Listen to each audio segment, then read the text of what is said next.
हरे Krishna. Basically आपने बताया कि अगर हम भगवान की भक्ति करते हैं तो हमें मनुष्य शरीर या फिर कोई सा भी शरीर दोबारा लेना नहीं पड़ेगा, भौतिक जगत में आना नहीं पड़ेगा। हाँ जी। बट इसकी क्या गारंटी है कि अगर हम भक्ति करते हैं और हम भगवत धाम पहुंच जाएं? गारंटी मैं नहीं देता, गारंटी भगवान देते हैं। गीता में भगवान कहते हैं कौन के है उनकी के पुत्र तुम बता दो कि जो मेरे धाम एक बार आ जाता है दोबारा मेरे संसार में नहीं। मैं कौन होता गारंटी देने वाला? मैं भी भगवान गारंटी पे ही चल रहा हूँ। उन्होंने गारंटी दिया है इसलिए मैं भी चल रहा हूँ। तो आपको भी उनकी वाणी सुनाते हैं। गीता में भगवान ने कहा है कि जो एक बार आ जाता है मेरे धाम वो दोबारा संसार में नहीं आता। क्यों? आप ही सोचो ना, आप इतना स्ट्रगल करके जाओगे भगवान के धाम तो फिर क्या दोबारा आप आने का मन करेगा? फिर आपको बोला जाए चिराग दिल्ली में जाओ, वहीं पे पढ़ाई करना है, वही काम करना है, वही चपाती बेलनी है। तो जब आपका मन भी करेगा ना, भगवान वीडियो दिखा देंगे, ये देखो वीडियो तुम्हारा, चिराग दिल्ली में आपने कितनी मेहनत की थी। फिर आप बोलोगे नहीं भगवान सॉरी मैं अब नहीं जाना मेरे को।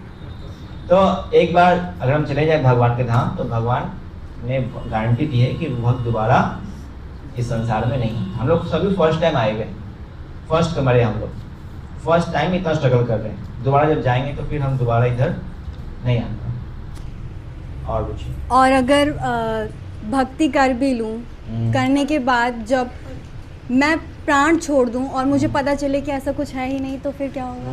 ये भी प्रश्न आपको बड़ा अच्छा है। ऐसा प्रश्न प्रभुपाद से एक भक्त ने पूछा कि प्रभुपाद आप कहते हो कि कृष्ण होते हैं और हमें मंगल आरती करनी है, 4 नियम पालन करना है, इतना तपस्या और जीवन जीना है और सब कुछ किया हमने जीवन भर, इतना तपस्याएं की और पता चला कृष्ण है ही नहीं। क्योंकि आपने ही कहा इन आंखों से कृष्ण दिखेंगे नहीं। कृष्ण को देखने के लिए करना पड़ेगा, स्वभाव को चेंज करना पड़ेगा।